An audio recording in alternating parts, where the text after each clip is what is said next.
皆さん、こんにちは。処刑少女のオタロード。今回からは、新入部員の姫ちゃんと2人でお送りしていきます。こんにちは。よろしくお願いします。姫ちゃんは、処刑少女のバージンロード、アニメ12話までの物語は知っているんですよね。そこまでは小説とコミカライズも先輩から借りて読んだよ。というわけで、今回は港町リベール編までのネタバレありでお話しします。小説2巻、コミカライズでは5巻の途中までですね。姫ちゃんはここまでの物語で特に印象的だったことってありますか？やっぱりあかりちゃんの能力かな。時間が巻き戻って生き返っちゃうから処刑ができないっていうのは驚いたし、一人目の異世界人があっさりと処刑されてしまう衝撃に続いて、処刑できない相手が登場という展開は素晴らしいですよね。それで旅が始まったと思ったら、グリザリカの列車で時間が巻き戻ったのは、ってなったよ。あかりさんの能力の影響の大きさを見せられるんですよね。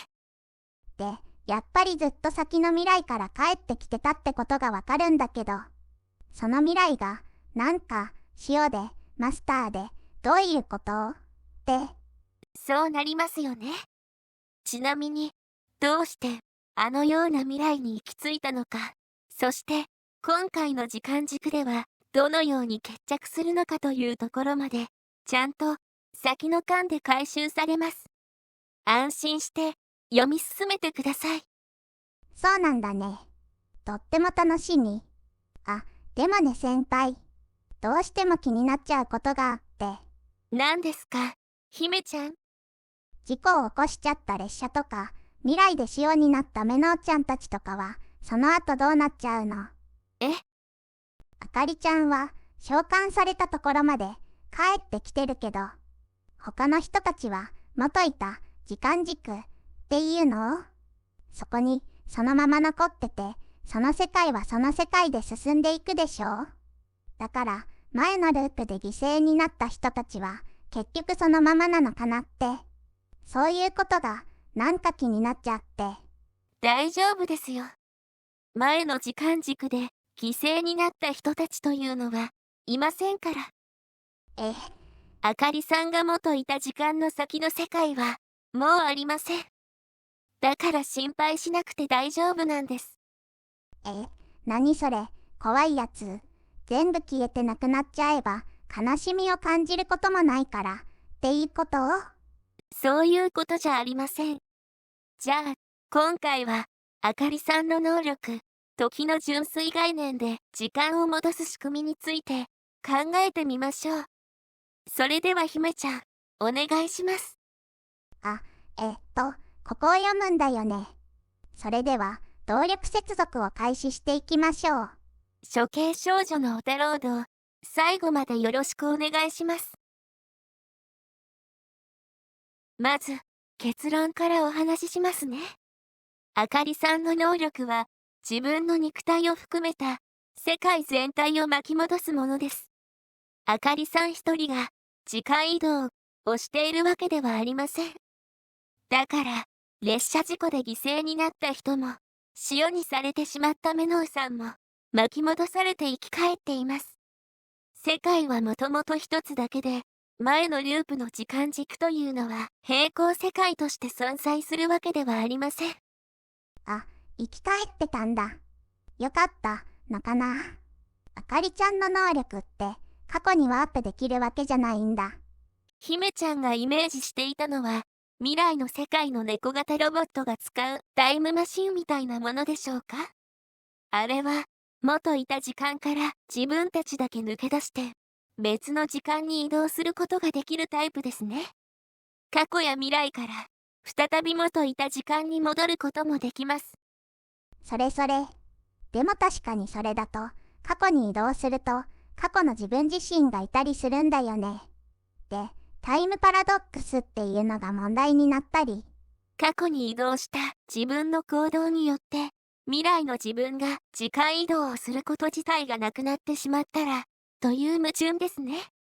これは、移動した先は平行世界なので、元いた世界は変わらない、とか、すべての出来事は一本道で決まっていて、主人公が時間移動をすることも、実は、最初から織り込み済みだったとか、そういう説明がされることがあります。あとは、登場人物が未来の記憶を持ったまま、意識だけ過去の自分に戻るみたいな作品もあるよね。未来の記憶を利用して起きる出来事を変えていくみたいな。そういうのでもないの？そのタイプの場合も、周りの人の意識は元の世界に残されたままなので、その後どうなったのか、ということが気になりますよね。でも、そういうのでもないんです。あかりさんの能力は、自分も含めた世界全体を巻き戻しているので、他の人たちも一緒に過去の時点に戻っています。巻き戻す前の未来にもう一度戻ることもできません。どうして先輩にはそれがわかるの？先の巻まで読んでるから。いいえ、リメール編までの情報でちゃんとわかるように書かれています。どうしてそう言えるのか、本編から確かめていきましょう。平行世界ではないと私が言い切れるのは、あかりさんの能力の影響を受けずに、世界の巻き戻しを観測している存在がいるからです。観測？メノウさんたちは、肉体も記憶も巻き戻されているので、前の時間軸でのことは覚えていません。何らかの違和感を感じることはあるようですが、あかりさんが未来から回帰しているようだというのは、あくまでメノウさんたちの推理です。確認はできていません。しかし、世界が回帰されていることをあかりさん以外で知っている存在が、リベールまでに登場しているはずです。マノン、リベール。確かに、マノンさんは、あかりさんたちの前に現れた時点で、回帰のことを知っていますね。でも、彼女もまた最初から知っていたわけではなくて、教えてもらっていませんでしたか？あ、そっか、パンちゃん。パン、パンデモニウムちゃん、かわいいよね。そうですね。はい、パンデモニウムは、世界の時間が繰り返されていることを、誰に教わるまでもなく知っています。つまり、記憶というか知識が巻き戻されていないんです。どうしてなんだろう。ヒューマンエラーだから。その可能性もゼロではありません。でも、小説2巻の5章には次のように書いてあります。霧の中で、私は聞いたもの。あなたが何回も時間を回帰させて、世界をきしませた音を。封印されていたはずのヒューマンエラーが、明かりの所業を言い当てる。マノンに明かりの行いを知らせたのは、パンデモニウムだった。だから、霧もきしんだの。その歪みは、時の流れすら遮る白露に、大きな重圧を与えた。時の流れすら遮るからこそ、時の際という断熱が、容赦なく、世界の重みとなって、白露に押しかかったのだ。ほんとだ。パンちゃんが、マノン、リベールに教えたって書いてあるね。そうなんです。時の流れすら遮る白露って霧のことだよね。そう読み取っていいと思っています。霧の中では時間が流れていないってわけじゃなかったよね。あかりちゃんのボートも霧の中に入っていったし、魔物も動いてたし。そうですね。小説やコミカライズでは、霧の中でパンデモニウムや魔物たちが動いている描写もあります。時間が流れないという意味ではありません。霧の中と外とで時間の流れが異なった場合、外の影響を遮るという解釈になると思います。すごいね。すごいですか？だって、世界全体の時間が巻き戻ってるのに、その世界の中で影響を受けないなんて、あの白い霧ってすごくない？そうですね。オーウェル大司教に捕まった時、大聖堂で降ってきた白いものも、あかりさんの能力では止まりませんでした。あの世界では、白いものはすごいようだということが、リベールまでの物語でも察することができますね。ともかく、パンデモニウムの霧は、外の世界の時の流れを遮ります。外の世界が何度も繰り返されている間、パンデモニウムの時間は、外とは関係なく流れ続けています。繰り返された時間が、それぞれ平行世界になっているとすれば、霧の中のパンデモニウムも、それぞれの平行世界に存在する理屈になりますが、そうはなっていません。パンデモニウムは、単一な存在だからこそ、外の世界が繰り返されていることを知っているのです。わかったような、わからないような。世界全体のことだとイメージしにくいかもしれません。あかりさんがお城で初めてメノウさんに処された時のことを思い出してみましょう。純粋概念、時が発動し、処されたあかりさんの肉体の時間だけが巻き戻ります。メノウさんの時間は巻き戻っていません。普通に時間が流れる中で、その様子を観測しています。メノウさんは自分があかりさんを処したことを知っていますし、目の前で生き返ったことも認識しています。あかりさんが生き返れなかった世界と、生き返った世界とが、平行世界になったわけではありません。確かに。そうか。この時のメノちゃんの視点が、巻き戻されないパンちゃんに当たるってこと？そうです。こんな風に、パンデモニウムは、霧の外の時間が巻き戻る様子を観測していると思われます。あかりさんの世界回帰は、巻き戻す対象を、ものすごく広くしているだけなんですよ。処刑少女のオタロード。先輩、ありがとう。お城であかりちゃんが生き返ったように、列車に乗っていた人たちも、メノちゃんも、みんな生き返っているってことがよくわかったよ。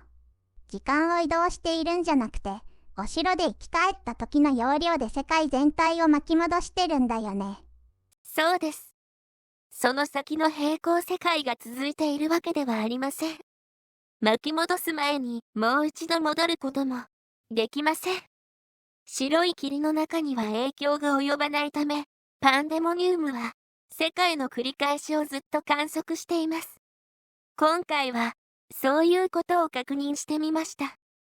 皆さんもここまでご覧いただきありがとうございました。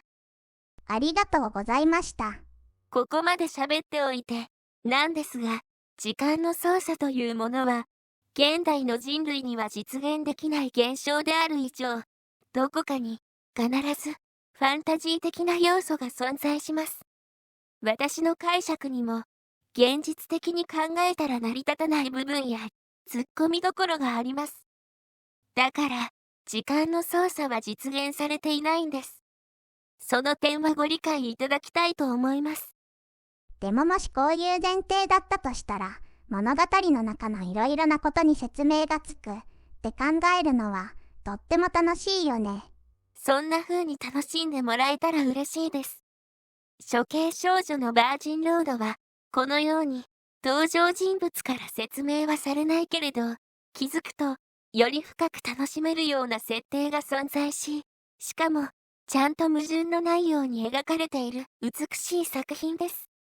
もちろん、この解釈が唯一と断定するものでは決してありません。皆さんの精神が感じ、それぞれの魂に定着した世界観。それこそが、あなただけの純粋で大切な物語のはずですから。それではまた、次回の動画でお会いしましょう。応援の動力も、ありがとうございます。経典の通信を同期すると、新しい映像魔導の更新をお知らせできます。それじゃ、またね。先輩、あかりちゃんの意識だけが過去に戻って、平行世界になる。そういう設定もあり得たのかな。そうですね。いろいろと変わってくるところはあるでしょうけど、そういう設定にもできたのかもしれません。でも、あかりちゃんは、周りの人を元の時間に置き去りにしないで生き返らせる能力になったんだよね。そういうことになりますね。人を処刑するお話だから最初はびっくりしたけど、でも、本当はとても優しい物語なんじゃないかな。